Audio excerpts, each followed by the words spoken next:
My son kicked me out of my home at 65 years old. His words still echo in my head like a hammer. My wife deserves the space, not you. I was alone with nowhere to stay. 2 years later, my daughter-in-law received an eviction notice, and I was the one standing right in front of her, documents in hand, saying, "We're here to discuss the eviction of your apartment." Because, as it turned out, I was now the owner of the building where they lived. But to understand how I got to that moment, I need to take you back to the day my world fell apart. The keys still felt heavy in my hand, as if they carried the weight of my entire life. 52 years living in that apartment. 52 years of memories etched into every corner, in every pencil mark on the wall that tracked my children's height, in every scent that refused to leave the kitchen where I'd made thousands of dinners. But that day, having just turned 65, those keys were no longer mine.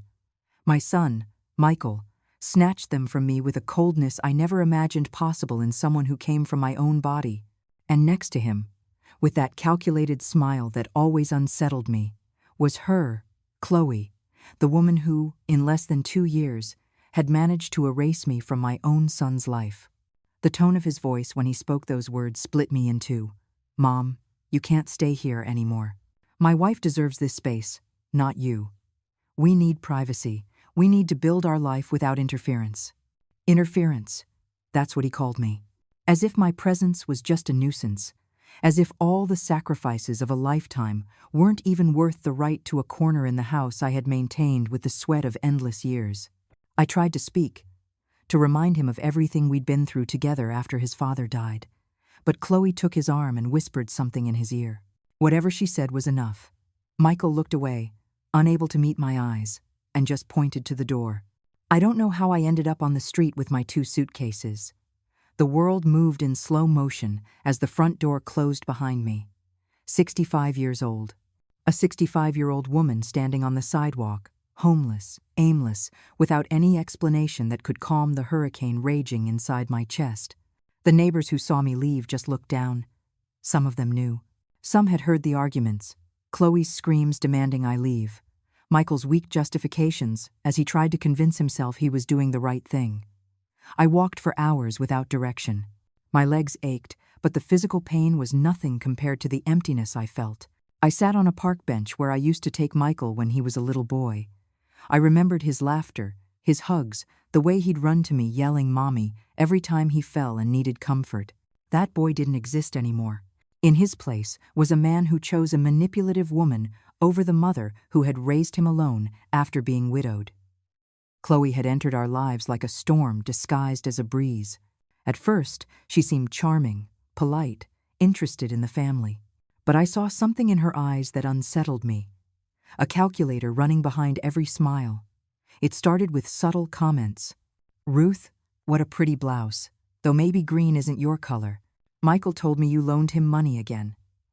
Poor thing, always saddled with responsibilities that aren't his. Small seeds of poison, planted with precision. Then came the more direct suggestions. "Honey, your mom should think about moving somewhere smaller. This apartment is too big for her alone. We could live here and take better care of the space. She'd be more comfortable in a retirement home where she'd have company her own age." Michael defended me at first. "This is her home, Chloe. I'm not asking her to leave." But she was persistent, relentless. And slowly, visit by visit, dinner by dinner, she eroded my son's loyalty like water on stone. The day Michael sat me down in the living room and started with, "Mom, we need to talk seriously," I already knew what was coming. Chloe was pregnant. They needed the apartment. I needed to understand that they were a family now and needed their space. "And what am I?" I asked him, my voice breaking. "Am I not your family? Did you forget who worked double shifts for years so you could study? Who sold her jewelry, her car, everything she had to pay for your college when your father died and left us with nothing?" Michael hung his head. "I'll always be grateful, Mom. But that doesn't mean you have to live with us forever. You already raised your kids. Now it's time for you to live your life, and for us to live ours." Pretty words, empty words. Because the reality was that he was kicking me out onto the street without a plan, without even asking if I had anywhere to go. I called my younger son, Ben. He lived in another city, working at a tech company. When I told him what happened, There was a long silence on the other end of the line. Then I heard his heavy breathing, holding back his anger. "Mom, come live with me. I have space. Michael has lost his mind, but I'm not going to abandon you." His words were the only lifeboat in the middle of the shipwreck, but I also felt shame. Shame for needing my younger son to rescue me. Shame for having failed with Michael in a way I couldn't understand. The first few months at Ben's house were a blur of sadness and confusion. I'd wake up in the middle of the night looking for my kitchen, my things, my life. Ben would hug me and tell me everything would be okay, but we both knew something inside me had broken. Michael didn't call a single time. Not to ask if I was okay, not to apologize, not even to tell me when the baby was born. I found out from a social media post, a picture of him and Chloe with a newborn. The caption read, "Our perfect little family." Every word was a stab. But pain has a strange way of transforming. Weeks went by, and something inside me began to change. The sadness hardened. It turned into determination, into clarity. I remembered who I had been before I became a mother. A woman who had built a sewing business from scratch. A woman who had survived her husband's death and raised 2 sons with no help from anyone. A strong woman, a fighter. And that woman wasn't going to stay crying forever. I started working again. Ben helped me get clients for my sewing. I took orders for alterations, for special event dresses, for company uniforms. I worked from early morning until late at night. Every stitch was an act of rebuilding. Every dollar I earned was a step forward. I saved. I did my research. I learned about investing from videos on the internet and from advice from people who knew. And when I had enough, I took the first of many steps that would change everything. I bought a small rental property. Then another, and another. I wasn't rich, but I was smart and disciplined. While Michael and Chloe were living their perfect life in my old apartment, I was building something they would never see coming. Because, as it turned out, the building where they lived, that old building that always had problems with the absentee landlord, was about to go up for sale. And I, with my savings and my investments, with Ben's help and a loan from the bank, was going to buy it. 2 years after they kicked me out, I was the owner of the building. And Michael and Chloe, who had stopped paying rent on time because the old owner never even noticed, were about to receive an eviction notice signed by their new landlady. By me. By Ruth. The envelope arrived on a Tuesday morning. Official notification of change of ownership and a review of lease agreements. Inside was a formal letter explaining that all tenants had to regularize their late payments or face eviction proceedings. I knew exactly how much Michael and Chloe owed. 4 months of unpaid rent. Almost $3,000 accumulated. They had ignored the old landlord's notices, thinking there would never be consequences. But now the consequences had a name. Ben was with me when we prepared the documents. He looked at me with concern. "Mom, are you sure about this? Once you take this step, there's no going back." I was silent for a few seconds, thinking about all the nights I cried, all the times I dialed Michael's number and hung up before it rang. The birthday I spent alone because my son had decided I didn't even deserve a call. "I'm sure," I told him. "This isn't revenge, it's justice. And most of all, it's taking back my dignity." The lawyer I hired was named Kate Harrison, a woman in her 40s, serious, professional, with an impeccable reputation. When I told her my full story, she nodded with understanding. "I've seen cases like yours more times than I'd like to admit," she told me.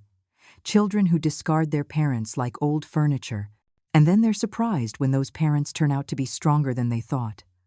Kate made sure every document was perfect, every legal notice ironclad. We weren't going to give them any chance to escape on a technicality. The notice was hand-delivered by an official courier. I wasn't there, but Ben told me later that he had driven by the building and saw Chloe at the entrance, envelope in hand, completely pale. She was yelling into her phone, while holding her almost 2-year-old daughter on her other hip. Michael came running home from work. He saw them arguing on the street, pointing at the paper, looking up at their apartment windows as if they had just discovered they were living in enemy territory, which was exactly what had happened. That same night, I received the first call from Michael in 2 years. My phone vibrated on the kitchen table, and his name flashed on the screen. My heart gave an involuntary leap. After all this time, a part of me, that motherly part that never fully dies, wanted to answer immediately. But another part, the part that had learned to protect itself, made me wait. I let it ring, and ring, and ring, until it went to voicemail. 10 minutes later, he called again. This time, I answered. "Mom." His voice sounded desperate, nothing like the coldness of that day he kicked me out. "Mom, I need to talk to you, urgently. It's important." I stayed quiet. I let the silence stretch between us like a chasm. "Mom? Are you there?" I took a deep breath before answering. "I'm here, Michael. What do you need?" The hesitation.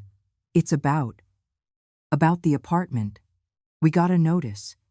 It says there's a new owner and that we owe money. But that can't be. We always pay. Well, almost always. The old owner never complained. The old owner sold the property," I said, with a calm I didn't feel. My heart was beating so hard I thought he could hear it through the phone. "The new owner has the right to demand that contracts be honored. And as I understand it, you're 4 months behind." There was an awkward silence. "Mom, how do you know that?" I could hear Chloe in the background, whispering urgently, probably telling him to ask me if I could intercede, if I knew the new owner, if I could help them somehow. The irony was so perfect, it almost made me smile. "I know a lot of things, Michael. These last 2 years have taught me to stay informed, to be careful, to protect myself." He sighed. "Look, I know things didn't end well between us. I know I hurt you. But I have a family now. I have a little girl. We can't be out on the street. Do you think you could, talk to the new owner? Explain our situation?" I closed my eyes. The audacity. The absolute audacity to ask me for help after leaving me on the street without a second thought. "You want me to help your family?" I asked slowly. "The family that was more important than me? The family you kicked me out of my own home for?" He was quiet. I could picture him, uncomfortable, searching for the right words. "Mom, it was a mistake. I know." Chloe was pushing really hard, and I was confused and— "No," I interrupted him. "Don't give me excuses. You were a grown man. You made a decision, and that decision was to hurt me in the worst way possible." Chloe snatched the phone from him, her shrill voice cut through the line. "Ruth, enough with the melodrama. This is serious. We have a child. You can't be so cruel as to leave us homeless." I heard her, and something boiled inside me. "Cruel," I repeated. "I'm cruel. Interesting, coming from the woman who convinced my son to throw me out on the street when I was 65. Tell me, Chloe, where was your concern about leaving me homeless when you took the keys to my home?" She started to babble excuses, but I cut her off. "Talk to the owner. Solve your problems like adults, like I had to solve mine when you two abandoned me." I hung up the phone and stared at the screen. My hands were shaking. Ben came into the kitchen and hugged me. "You were incredible, Mom." But I didn't feel incredible. I felt exhausted, sad. Because despite everything, despite the pain and the betrayal, Michael was still my son, and a part of me still wished this was all a nightmare I could wake up from. The next few days were strange. Michael kept calling, first with pleas, then with anger, finally with veiled threats of getting lawyers involved. Chloe left long, dramatic voicemails, crying, saying I was a terrible grandmother who was hurting her granddaughter. Each message was more desperate than the last, but I didn't respond. Kate had advised me to keep all communication through legal channels. "Don't give them emotional ammunition," she said. "This is a legal process now. Keep your distance." A week after the initial notice, Michael showed up at Ben's house. He rang the doorbell insistently until I opened the door. He looked terrible. Dark circles under his eyes, unshaven, wrinkled clothes. "Mom, please. We need to talk in person." I looked at him through the cracked door. "We have nothing to talk about, Michael. Everything you need to know is in the legal documents." He put his foot in the door to stop me from closing it. "Legal documents? Since when are we so cold to each other?" "Since you decided to be," I answered. "Since you treated me like a burden.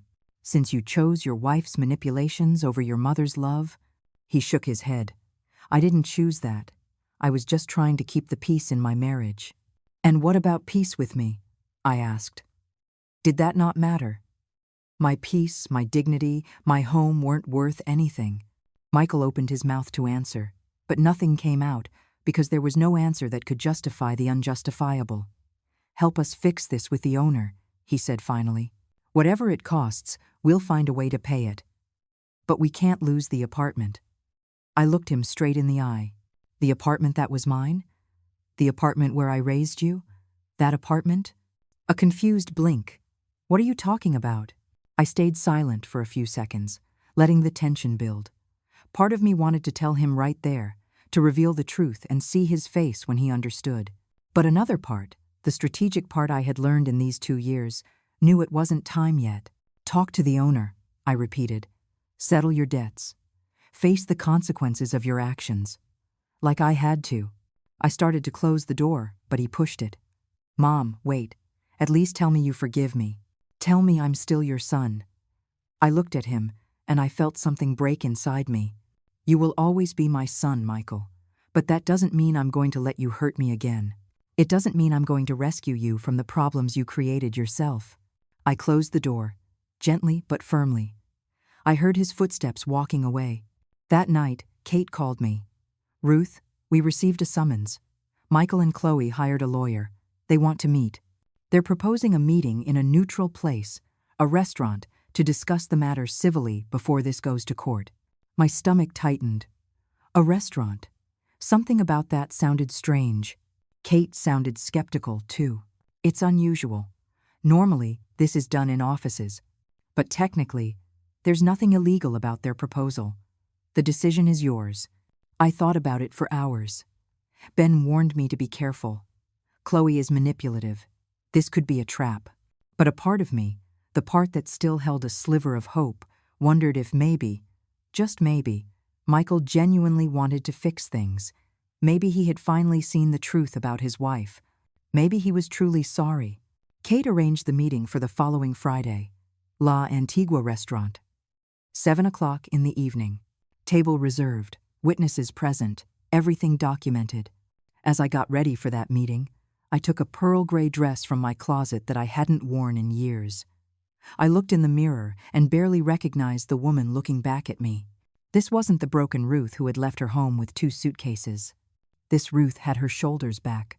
Her gaze was steady. Her hands weren't shaking. This Ruth was a property owner. She was a businesswoman. She was strong. And she was ready for whatever came next. The restaurant, La Antigua, was elegant without being stuffy. Dim lights, cream-colored tablecloths, soft music in the background. I arrived 15 minutes before the agreed-upon time. Kate was already there, sitting at a side table, reviewing documents in her briefcase. She greeted me with a discreet nod and pointed to a table in the center of the room. I've reserved that for you. I want you to be visible, somewhere everything that happens can be seen by other diners, just in case. Her words reminded me this wasn't a family dinner. It was a negotiation, possibly an ambush. I sat down and ordered a chamomile tea. My hands wanted to shake, but I wouldn't let them. I took a deep breath, reminding myself who I was now. Not the victim, not the rejected mother crying on a park bench, but the woman who had rebuilt her life from scratch, the woman who had turned pain into power. I looked at my watch, 7 o'clock sharp. The restaurant door opened, and Michael walked in. Alone. My heart gave a small leap of hope. Maybe he had come without her. Maybe this was real. Michael walked toward me with slow steps. He looked nervous. He sat down across from me and looked at me with eyes that seemed to be searching for something. Forgiveness? Compassion? Mom, he said softly, thanks for coming. I nodded without saying anything.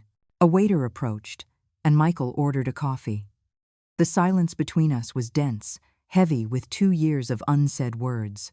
He finally spoke. I know I made mistakes. I know I hurt you. These last 2 years have been hard, and I've thought a lot about everything. I waited. I needed to hear more than just pretty words. I needed to see if there was any substance behind them. But before he could continue, the restaurant door opened again, and there she was, Chloe, walking in on high heels, wearing a tight black dress, her hair perfectly styled, and behind her, a man in a dark gray suit carrying a leather briefcase. My stomach sank. This wasn't a reconciliation. This was exactly what Ben had warned about.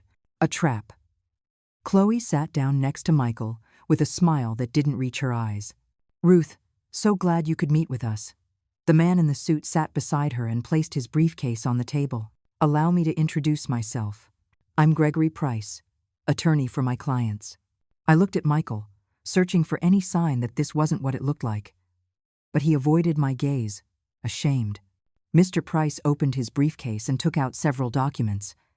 "Mrs. Miller, we understand there's a delicate situation with the apartment where my clients reside. We've come tonight to propose an amicable solution that benefits all parties." Chloe leaned forward, her voice suddenly sweet.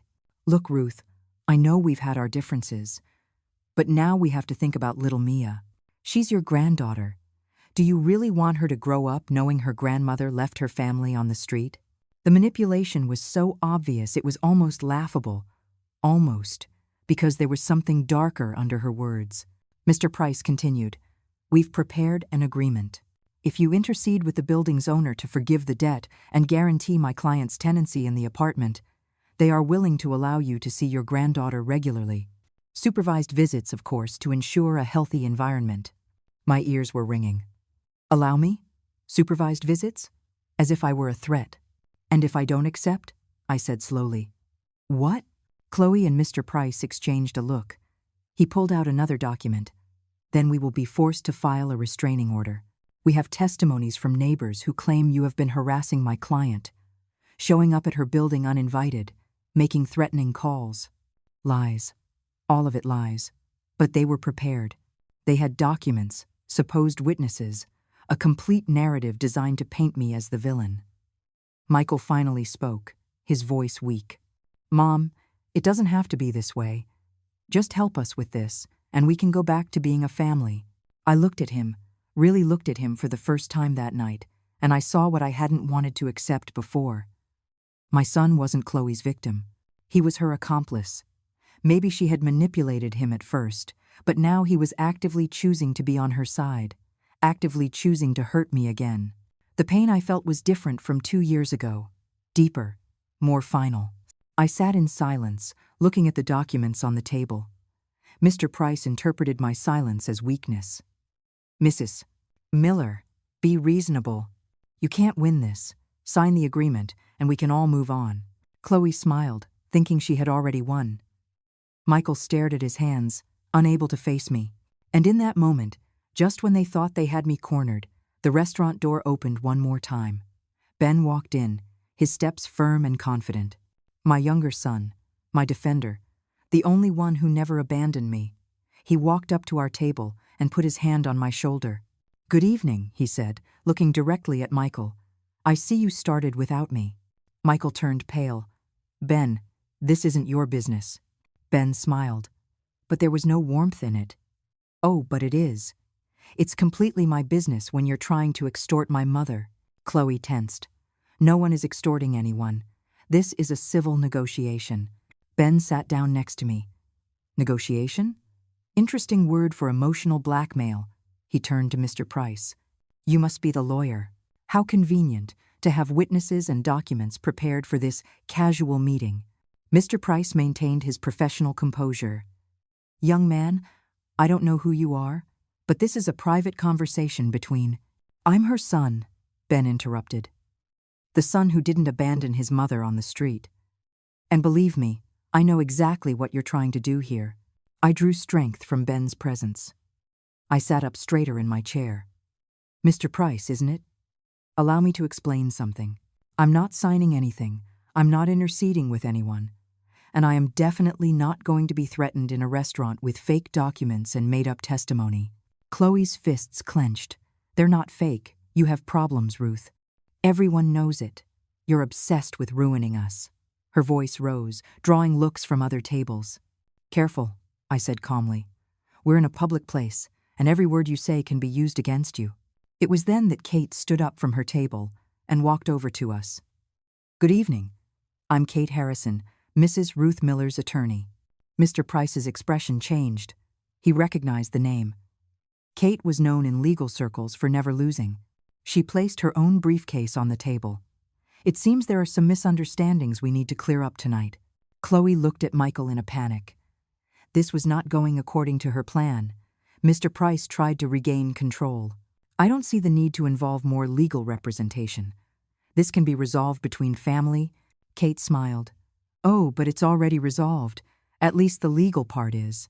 You see, my client doesn't need to intercede with the owner of the building where you live. She paused dramatically.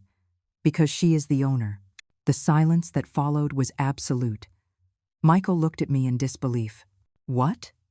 His voice was barely a whisper. Chloe shook her head. No, that's impossible. You don't have any money. You. I what? I asked. I wasn't worth anything? I was just a burden with no future? I stood up, my voice quiet but firm.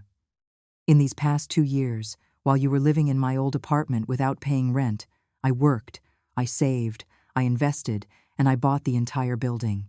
So yes, Chloe, I am the owner, and you owe me 4 months of rent. Chloe's face went from white to red in a matter of seconds. She shot up from her chair, making it screech against the floor. This is insane. You can't do this. It's revenge. It's illegal. Kate pulled a folder from her briefcase and placed it on the table. Everything is completely legal. Here are the building's deeds, registered with a notary, with all the corresponding seals. My client has been the legal owner for 3 weeks. Mr. Price took the documents with trembling hands and began to review them. His expression said it all. It was real. Michael remained seated, completely still, staring at me as if he were seeing a stranger. Mom, why? Why would you do this? His voice broke. I could see tears forming in his eyes. Part of me, that motherly part that never completely dies, wanted to comfort him, to tell him it would be okay. But the other part, the part that had learned to protect itself, knew this was necessary. Why? I repeated. You're asking me why. Michael, you kicked me out of my home? You left me on the street without caring where I would sleep that night. And now you have the nerve to ask me why. Ben crossed his arms, watching the scene with barely contained satisfaction. Chloe pointed at the documents with a shaky finger. Gregory, do something. She can't just kick us out. We have tenants' rights. We have a child. Kate stepped in before Mr. Price could answer. You're right about one thing. As tenants, you do have certain rights. But those rights do not include living for free. You have breached your lease agreement by failing to pay for 4 consecutive months. That is grounds for eviction. However, my client is willing to offer an alternative. All eyes turned to me. I took a deep breath. This was the moment. You have 2 options, I said, my voice clear and steady.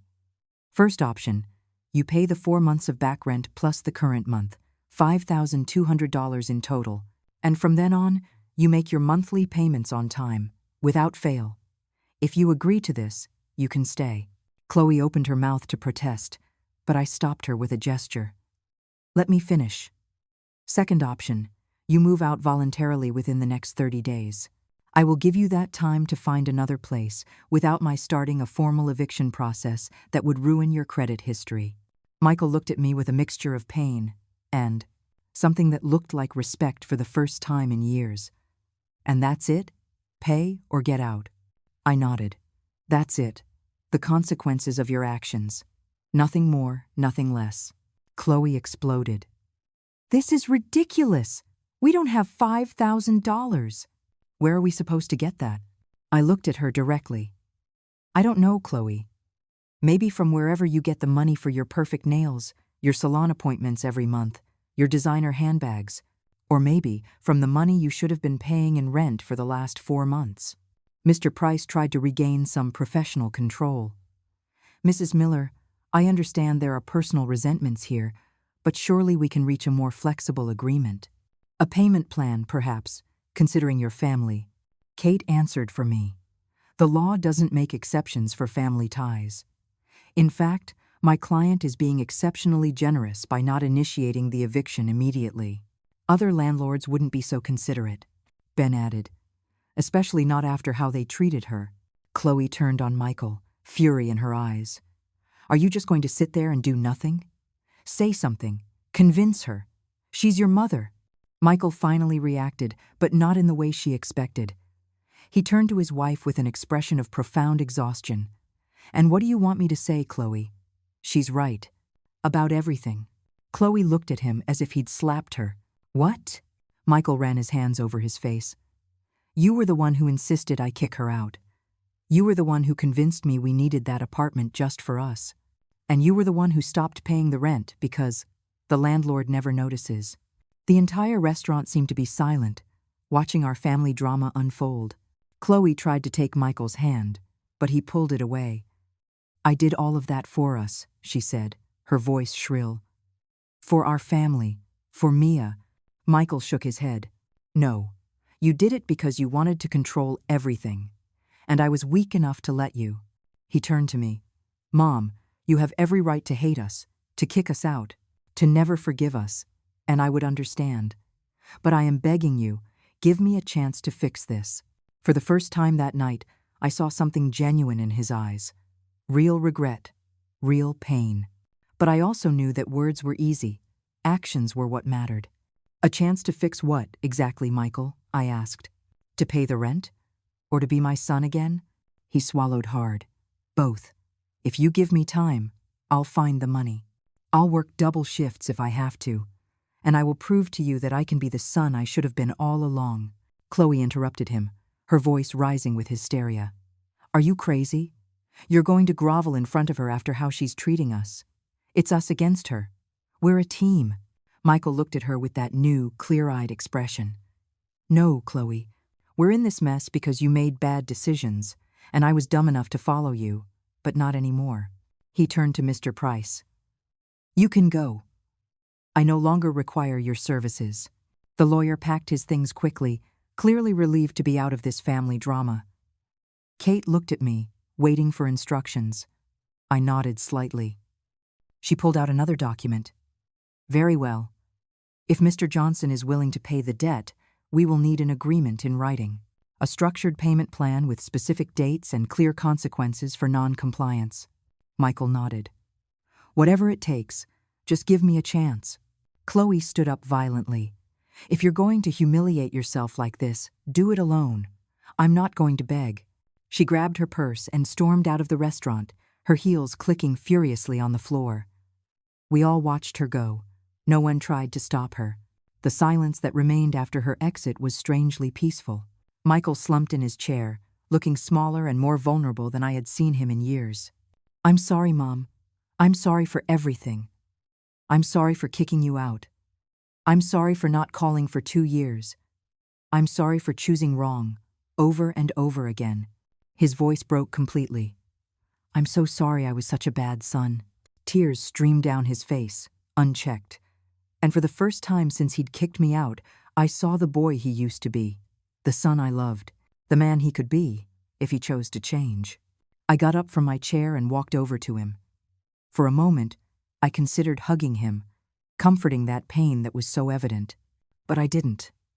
Not yet. Instead, I put my hand on his shoulder. Apologies are a start, Michael, but only a start. You have a lot to prove. He nodded without looking up. I know, and I will. I promise you. Kate placed the document in front of him. Here is the payment plan. 5 monthly payments of $1,050. The first one is due in 1 week. Michael read the document with swollen eyes and signed without hesitation. I'll do it, even if I have to sell everything we own. Ben, who had been silent, finally spoke. You'd better stick to it, because if you ever hurt Mom again, there won't be a second chance. And you'll have to answer to me, too. There was a veiled threat in his words. Brotherly protection turned into a warning. Michael nodded, understanding perfectly. It won't happen again. I swear. I gathered my things, preparing to leave. Michael looked at me with pleading eyes. Can I call you? Even just to tell you when I've made each payment? I thought for a moment. You can call, but I'll decide if I answer. It was all I could give him for now. Ben and I left the restaurant together, with Kate following us. Outside, the cool night air felt liberating. Are you okay, Mom? Ben asked. I hugged him tight. Yes, sweetheart. I'm okay. More than okay. I'm free. The following weeks were strange. Michael made the first payment exactly on the day it was due. $1,050 deposited into the account Kate had set up for the transactions. He called me afterward to confirm I had received it. His voice sounded tired, but there was something different about it. Determination, perhaps, or desperation. I wasn't sure yet. It's done, Mom. First payment made. 4 to go. I told him I had received it and hung up. Short conversations. No emotion. Just facts. It was all I could handle for now. Ben told me he'd seen Michael working a night shift at a warehouse. Apparently, he had gotten a second job to scrape the money together. He looks wrecked, Ben told me, but at least he's trying. I didn't know how to feel about that. Part of me felt a grim satisfaction that he was finally facing real consequences. Another part, that maternal part that never completely shuts off, felt a pang of pain at seeing him suffer. But the pain he was feeling now was necessary. It was the price of his decisions, and only he could pay it. Chloe, on the other hand, had disappeared from the scene. According to what Michael briefly mentioned in one of our rare conversations, she had gone to her mother's house, taking Mia with her. She says she's not coming back until things are resolved, he explained, his voice hollow. She says I chose my mother over her, and that's unforgivable. There was an irony in those words. For 2 years, he had chosen her over me without a second thought. Now that he was trying to make things right, even a little, she couldn't stand it. The next 2 months passed in much the same way. Payments on time, brief phone calls, a distance that felt like a chasm between us. I had started to get more involved in managing my properties, not just the building where Michael lived, but 2 others I had acquired with the profits. I had become a businesswoman without really planning to. And I discovered I was good at it. Good with numbers, good at negotiations, good at keeping everything running. One afternoon, while I was reviewing monthly maintenance reports, I got a call from an unknown number. I hesitated before answering, but something told me to pick it up. Ruth? It was a woman's voice I didn't recognize at first. This is Susan, Chloe's mother. My body tensed automatically. What can I do for you? There was a long pause. I need to talk to you. In person, if possible. It's about my daughter and your son and my granddaughter. Her tone wasn't hostile. It sounded tired, worried, even. I agreed to meet her at a coffee shop the next day. When I arrived, Susan was already there. She was a woman in her 60s, with gray hair pulled back in a simple bun. She looked exhausted. I sat across from her, and we ordered coffee. Thank you for coming, she said, getting straight to the point. I know my daughter has caused you a lot of trouble, and I want you to know, I don't approve of anything she's done. I was surprised by her honesty. Chloe has been difficult since she was a child, Susan continued, always wanting more than she has, never satisfied, and she's hurt a lot of people along the way. Why are you telling me this? I asked. Susan sighed deeply. Because she's living in my house now with Mia, filling that little girl's head with poison about her father and about you, and I can't let that continue. She took a sip of her coffee before continuing. Mia asks for her dad every day. She asks about her grandmother Ruth, the one she's never met, and Chloe tells her horrible things, that her dad abandoned them, that you're a mean witch who took their house. A 2-year-old girl shouldn't have to hear those things. I felt something twist in my chest. A granddaughter I had never met, who I would probably never meet, because the damage between her mother and me was irreparable. I don't know what you want me to do, I told Susan. Your daughter and I have no relationship, and I don't think that's going to change. Susan nodded. I understand that completely, and I'm not asking you to forgive Chloe. She doesn't deserve it, but I'm asking you to consider meeting Mia. She's innocent in all of this, and she deserves to know her father's family. Michael can bring her to meet me anytime he wants, I replied. He doesn't need her permission or yours for that. Susan shook her head. Chloe won't allow it. She's set impossible conditions. She says Michael can only see Mia if he stops working to pay you back. If he admits that you're the problem, if he chooses between his daughter and his mother, the manipulation was endless. Even now, even separated from Michael, Chloe was still trying to control him, using the child as an emotional hostage. That's between Michael and Chloe, I said firmly. I can't get involved in that. Susan looked at me with pleading eyes. But you can help. If you give Michael a letter saying you're willing to meet Mia, it would give him a legal reason to request visitation without Chloe's interference. A judge would see that the girl has family who wants to be in her life. I thought about it carefully. I'm not doing anything that can be used against me legally, and I am not getting involved in their custody battle. Susan nodded with understanding. I just ask that you think about the child. She didn't choose this. After Susan left, I sat in the coffee shop, thinking. Mia, my granddaughter, a child who carried my blood, but was a complete stranger to me. Chloe had won that. She had managed to keep me away from my granddaughter even after losing everything else. And that hurt in a different way. Quieter, but just as deep. When I got home, I told Ben about the meeting. He was immediately angry.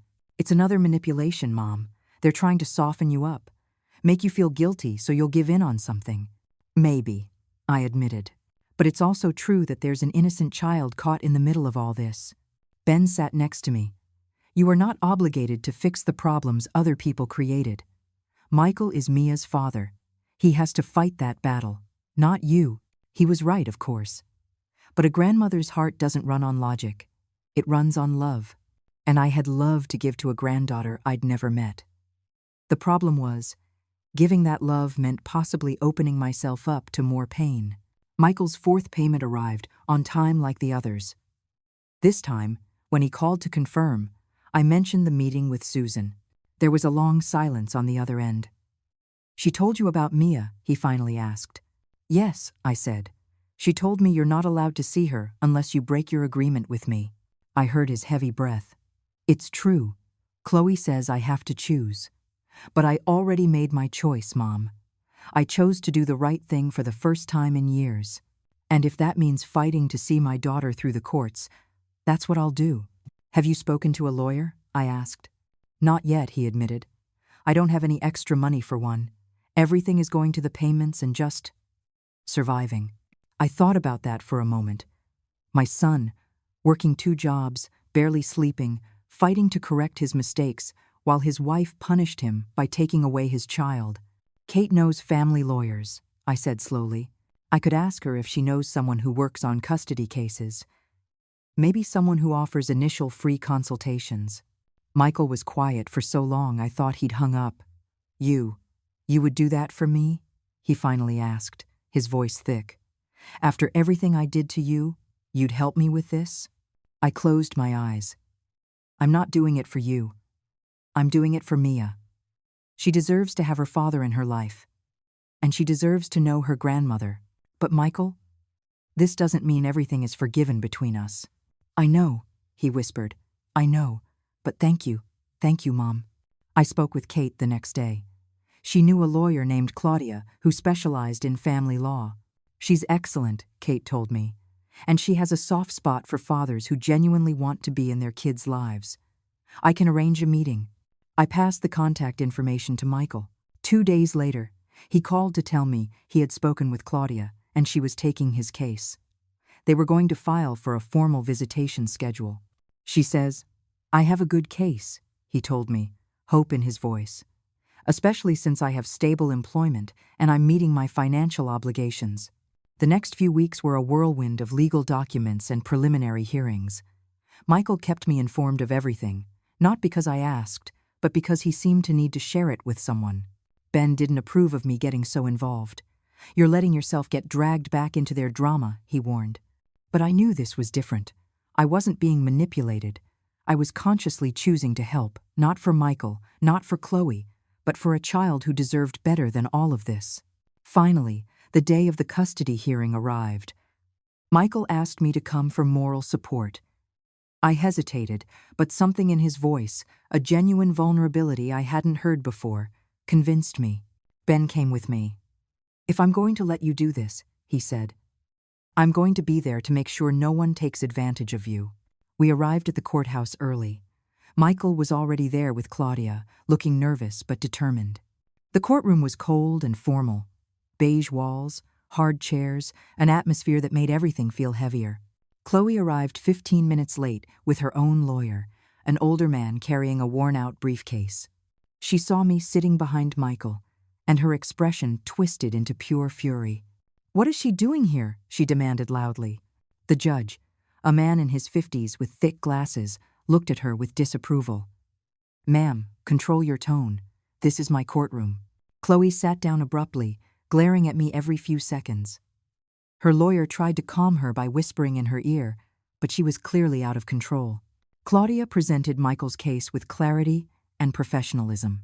She explained that he was a responsible father meeting his financial obligations, that he held 2 stable jobs, and that he was seeking only a reasonable visitation schedule with his daughter. "My client is not seeking full custody," Claudia said. "He just wants to be a part of his daughter's life, something every child deserves." Chloe's lawyer presented a completely different argument. He painted Michael as an unstable man who had chosen his mother over his family, who worked so many hours he wouldn't have time to properly care for the child, and who lived in an apartment that wasn't even his, under the constant threat of eviction from a vengeful landlady. He mentioned me directly. "Mrs. Miller has proven to be a toxic influence in this family," he declared with exaggerated drama. "She bought the building where they lived specifically to harass them." Claudia was on her feet immediately. "Objection, Your Honor. Mrs. Miller is not a party to this case. Her actions as a landlady are perfectly legal and have no bearing on my client's fitness as a father." The judge nodded. Sustained. "Stay focused on the well-being of the minor and the parental fitness of the parties involved." Chloe's lawyer adjusted his collar, clearly annoyed at being reprimanded. Chloe took the stand to testify. Her version of events was so distorted I barely recognized it. According to her, Michael had emotionally abandoned her to please his controlling mother, that I had orchestrated everything to destroy their marriage, that she had only tried to protect her family from my toxic influence. Tears streamed down her face as she spoke, perfectly calculated to generate sympathy. "I just want to protect my daughter, that's all. I don't want her growing up thinking it's okay to treat people the way Ruth treats her own family." When it was Michael's turn, he took the stand with trembling hands. Claudia guided him through basic questions about his work situation, his income, his plans for visits with Mia. He answered honestly, admitting his past mistakes. "I made bad decisions," he said, looking at the judge directly. "I hurt my mother in an unforgivable way, and now I'm trying to be better, to do the right thing, and part of that is being a present father for my daughter." Chloe's lawyer cross-examined him aggressively. "Isn't it true that you kicked your own mother out onto the street at 65 years old?" Michael hung his head. "Yes, that's true. And isn't it true that you didn't speak to her for 2 full years?" "Yes. And now you expect this court to believe you're a responsible father when you treated your own mother with such cruelty?" Michael looked up. "I don't expect anyone to forget what I did, but I'm trying to make amends. I'm paying my debts, literally and figuratively, and I want to be better for my daughter than I was for my mother." Claudia called her next witness. "I call Mrs. Ruth Miller to the stand." My heart jumped. I hadn't expected this. I walked to the front, feeling exposed under the courtroom lights. I swore to tell the truth and sat down. Claudia smiled at me reassuringly. "Mrs. Miller, can you describe your current relationship with your son, Michael?" I took a deep breath. "It's complicated. We're in a process of rebuilding. He hurt me deeply, but he is making genuine efforts to change." "He has complied with his payment agreement?" "Yes, every single one, on time." "And do you believe he is capable of being a good father to Mia?"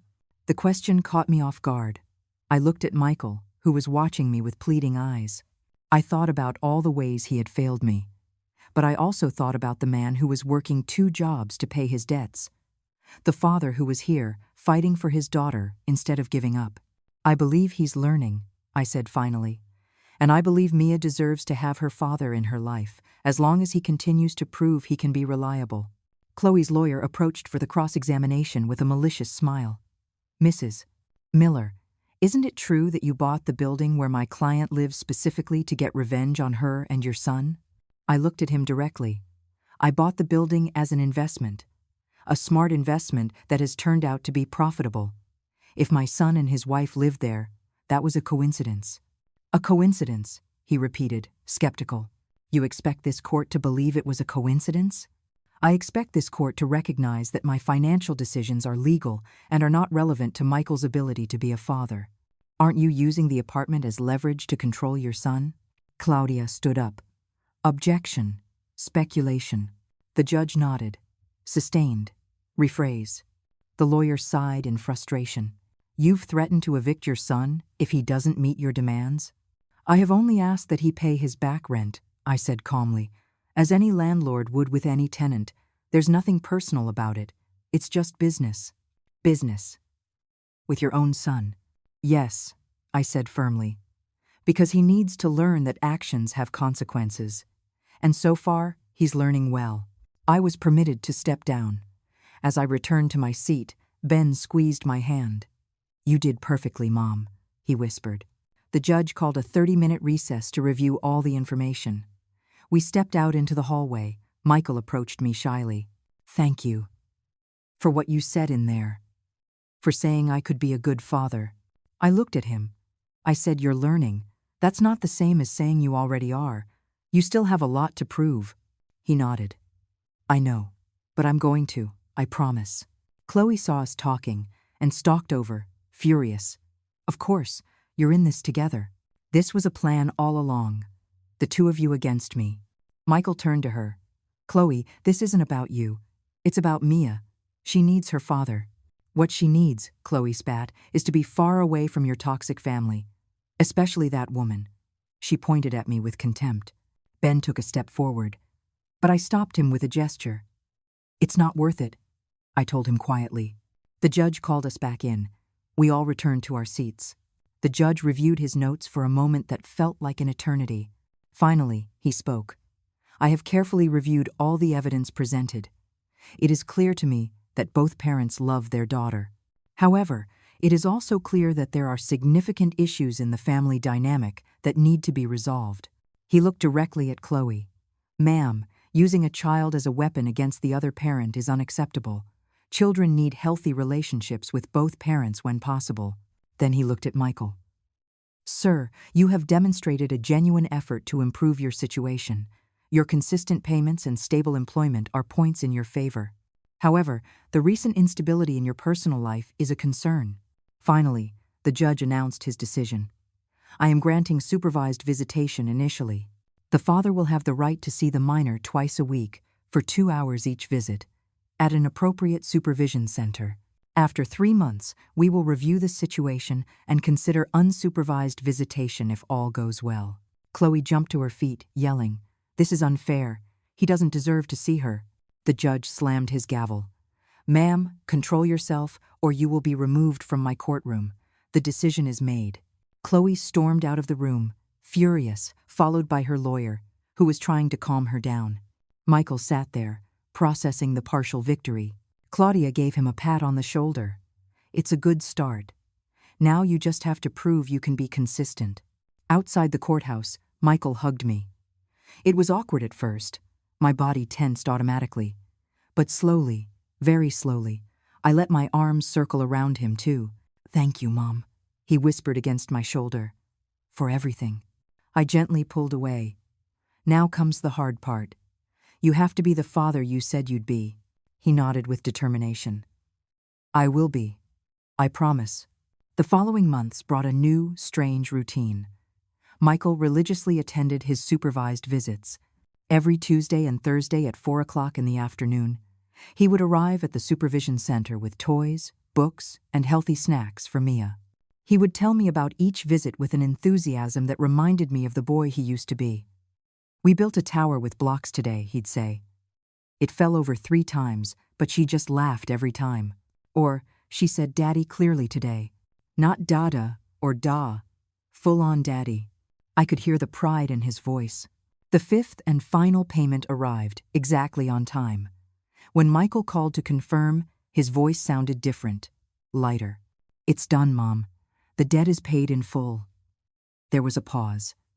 I know the money doesn't fix what I did to you, but at least now I can look at you knowing I kept my word on something. I told him I had received it and that, starting next month, he just owed the regular monthly rent. Does that mean I can stay? He asked cautiously. As long as you pay on time and respect the lease, yes, you can stay. I heard his sigh of relief. Chloe continued to be a constant problem. She would show up late to drop Mia off for the visits, or she wouldn't bring her properly prepared. Sometimes the child would arrive having not eaten or with a dirty diaper. The supervisors documented everything. Claudia kept me informed, as Michael had authorized me as a family contact. She's deliberately sabotaging the visits, Claudia explained, but it's all being documented. Eventually, it will work against her. Chloe's manipulation knew no bounds, not even when it came to her own daughter's well-being. One afternoon, 3 months after the supervised visits began, Michael called me with an unusual request. "Mom, the custody review is in 2 weeks. The judge is going to decide if I can have unsupervised visits. And I was wondering if you would want to meet Mia before that, if you'd want to come to one of my visits." My heart sped up. A part of me had been waiting for this moment. Another part dreaded it. "Are you sure?" I asked. "Completely," he replied. "She should know her grandmother. And you should know your granddaughter." I told him I'd think about it. I couldn't sleep that night. Ben found me in the kitchen at 3 o'clock in the morning, drinking chamomile tea. "What's wrong, Mom?" I told him about Michael's invitation. Ben was thoughtful for a moment. "Do you want to meet her?" "Yes," I admitted. "But I'm scared." "Scared of what?" "Of getting attached. Of opening myself up to more pain. Of Chloe finding some way to use this against me or Michael." Ben took my hand. "Mom, you've been through so much.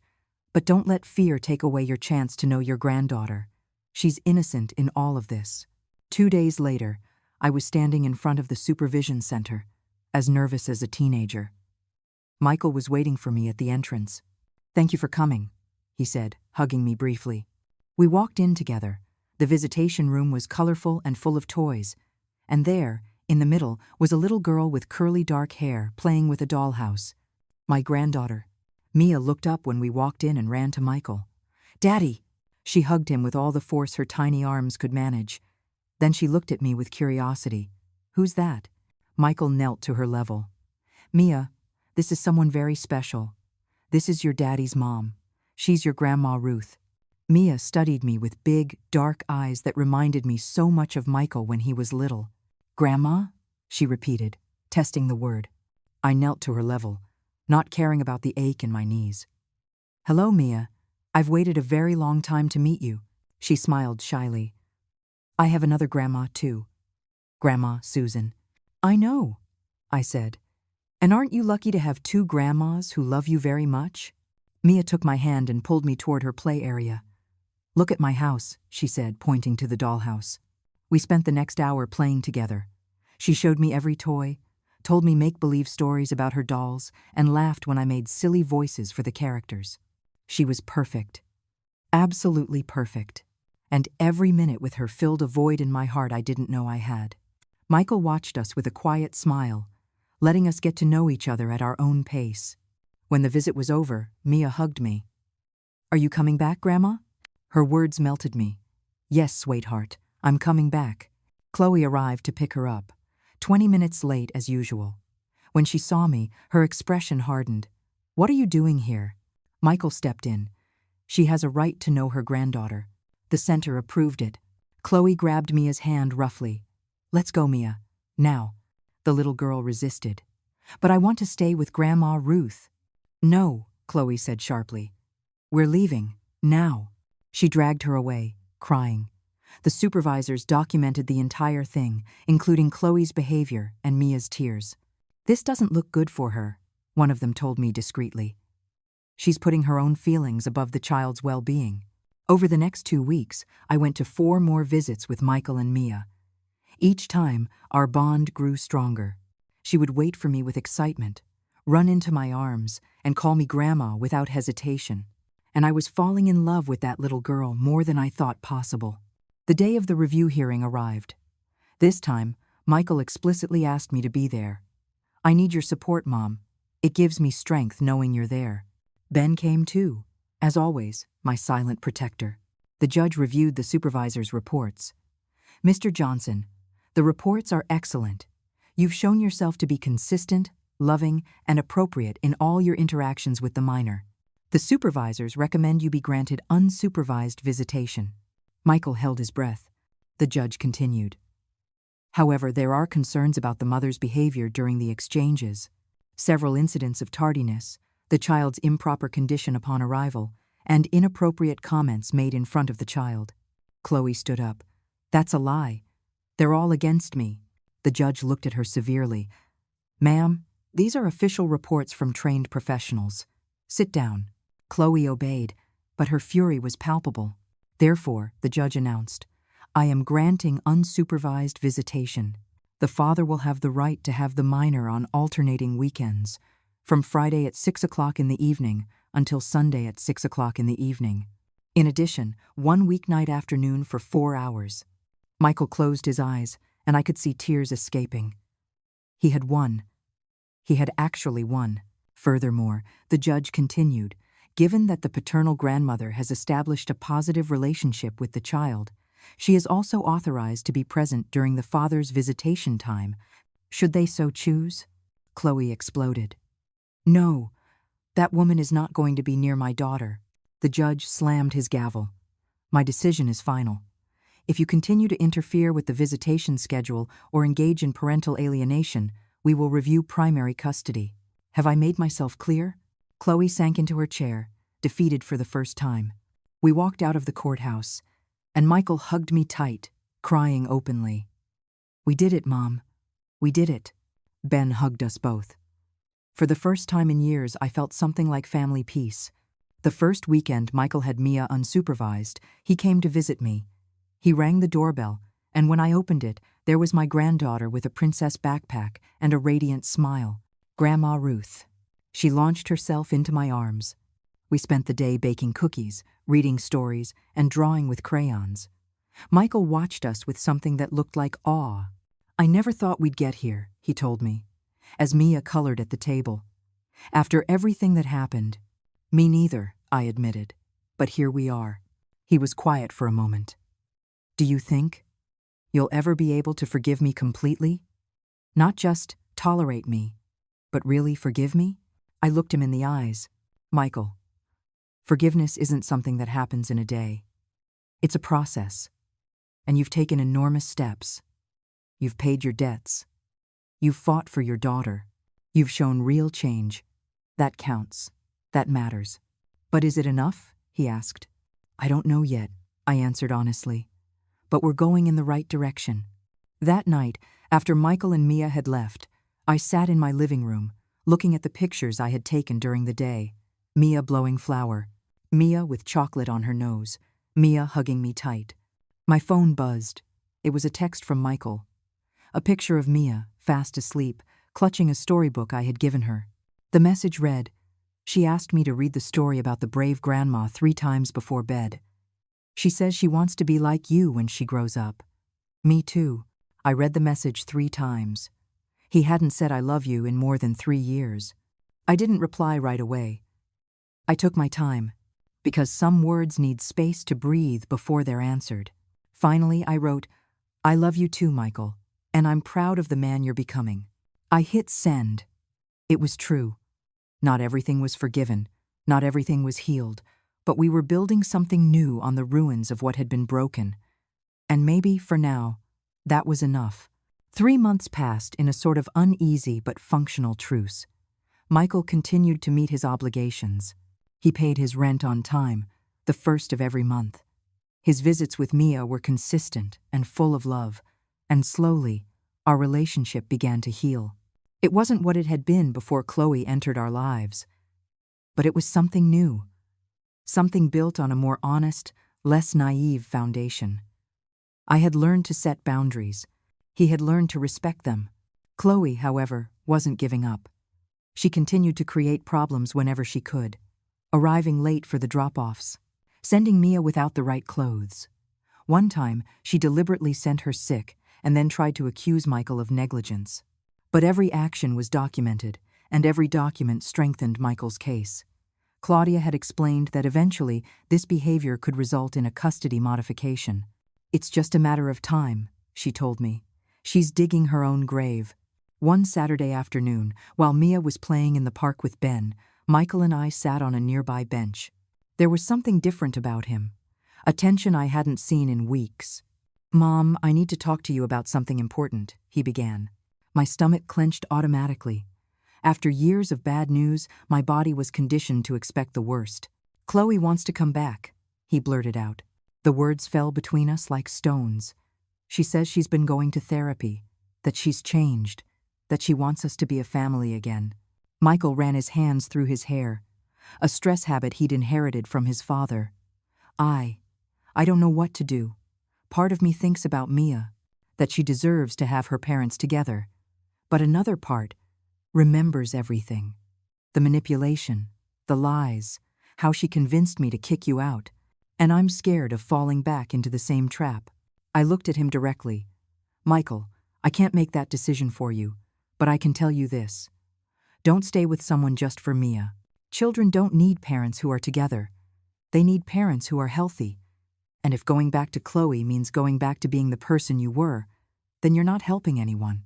"Do you think people can really change?" he asked. I thought about that carefully. I think people can change, if they truly want to. You've proven that. You've worked hard to be better. But change requires constant effort and honesty. And based on what I've seen from Chloe these past few months, I don't know if she's willing to do that work. Michael nodded slowly. "She wants us to go to couples therapy. She says if I see she's really changing, maybe we could try." "If you decide to do that," I said, "do it with your eyes wide open. Don't let nostalgia or guilt blind you, and no matter what, don't go backward on the progress you've made. Don't go back to being the man who hurts the people he loves just to keep the peace with someone who manipulates him." He took my hand. "I won't. I promise. But I need to try, even if it's just to know for sure that it doesn't work." I squeezed his hand. "Then try. But protect yourself. And protect Mia." The next few weeks were strange. Michael started going to therapy sessions with Chloe. He'd share some details, but not all. "She's being more open about her insecurities," he told me once. "She admitted she was afraid you would take me away from her, so she tried to take you away first." It was an explanation, but not an excuse. Fear didn't excuse cruelty. But at least it was an acknowledgement, a small step toward accountability. I remained skeptical, but silent. This was his decision, his path. One day, Chloe asked to meet with me. Michael relayed the request cautiously. She says she wants to apologize, that it's part of her therapeutic process to make amends with people she's hurt. My first reaction was to refuse. I didn't owe Chloe anything. But Ben gave me some surprising advice. "Hear her out, Mom. Not for her. For you. So you can look her in the eye and decide for yourself if she's really changed or if it's just more of the same." He was right. I agreed to meet at a neutral coffee shop. Kate insisted on coming with me. "Just as a precaution," she said. Chloe arrived on time, for the first time in her life. She looked different. Less makeup, simpler clothes, her hair pulled back in a messy ponytail. She sat across from me, her hands clasped on the table. "Thank you for coming," she said softly. "I wasn't sure you would. I wasn't sure I should," I replied honestly. "But I'm here." Chloe took a deep breath. "Ruth, I came to apologize for everything, for convincing Michael to kick you out, for treating you like the enemy, for using Mia as a weapon, for all the damage I caused." The words sounded rehearsed, but not necessarily false. "Why now?" I asked. "Why after all this time?" She looked down at her hands. "Because therapy? It's made me see things I didn't want to see. My therapist says I have control and abandonment issues. That when Michael loved you so much, I saw it as a threat. Like your love for him meant there was no room for mine." Her eyes filled with tears. "And so I did everything I could to cut you out of the picture. But all I managed to do was lose him too." "And what do you expect from me now?" I asked. "Forgiveness? A blessing to get back with my son?" Chloe shook her head. "I don't expect forgiveness. I don't know if I deserve it. I want you to know that I understand what I did to you, and that if I could go back in time, I would do it differently." There was a long silence. Kate watched me intently, ready to step in. Finally, I spoke. Chloe, I appreciate you coming here. And I hope your therapy genuinely helps you become a better person, but I need you to understand something. My relationship with Michael is no longer dependent on you. We've rebuilt something without your involvement. And if you come back into his life, I will not let you destroy that. I understand, she said quickly. And I don't want to destroy anything. I just want to be better. To be the mother Mia deserves. And if Michael gives me another chance, to be the wife he deserves. Then prove it with actions, I said. Not with words in a coffee shop, with real, sustained change. Because if you ever hurt my son again, if you ever use my granddaughter as a pawn, there is no therapy or apology that will protect you from the consequences.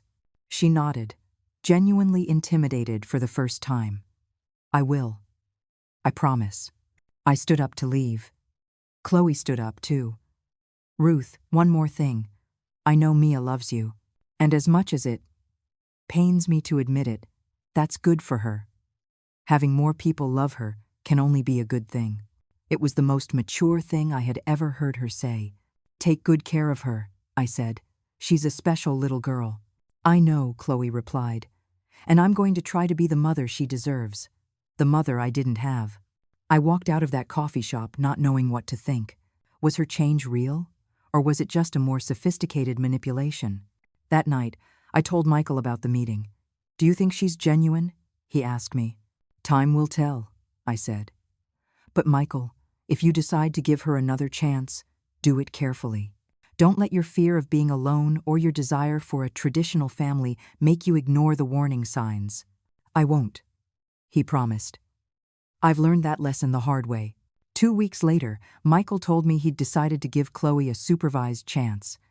They wouldn't be moving in together, but they would spend time as a family with Mia. We're taking it slow, he explained. The therapist suggested we rebuild trust gradually, and I made it clear to her. The first sign of manipulation or control, and it's over. No second chances this time. I was proud of him for setting boundaries, but I was also worried. People like Chloe didn't change easily, but it was his life, his decision. I could only be there to support them if it went well, or to pick up the pieces if it went wrong. The next few months were a constant observation. Chloe really did seem to be trying. She was on time for drop-offs. She was civil. She even said hello to me when we crossed paths, but I kept my guard up.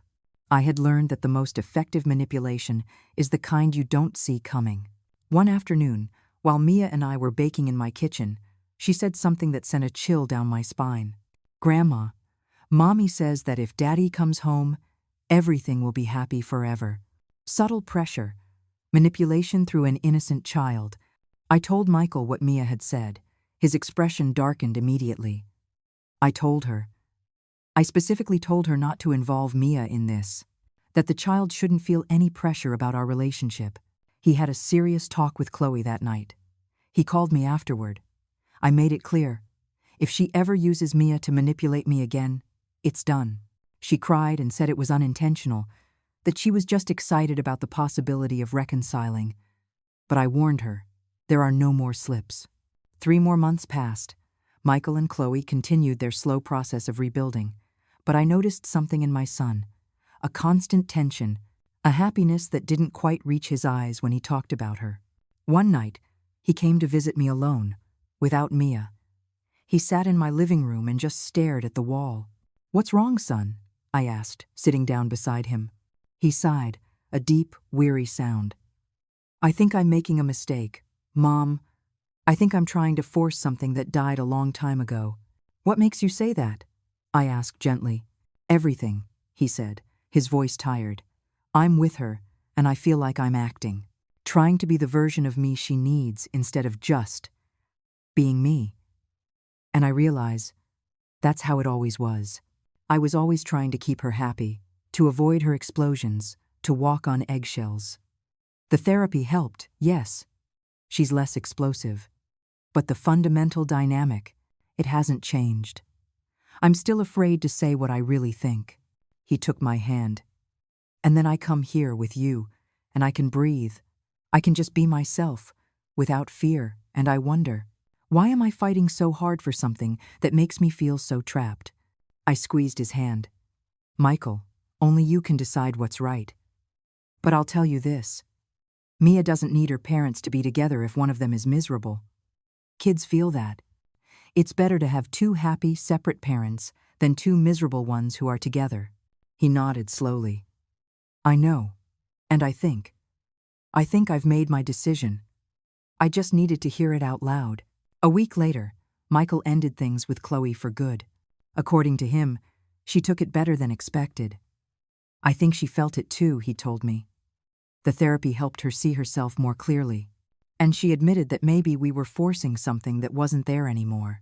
They agreed to continue co-parenting civilly, for Mia's sake. No drama, no manipulation, just two adults doing their best for their daughter. For the first time, I felt that maybe Chloe really had changed, at least enough to let go with dignity. The months that followed were the most peaceful we'd had in years.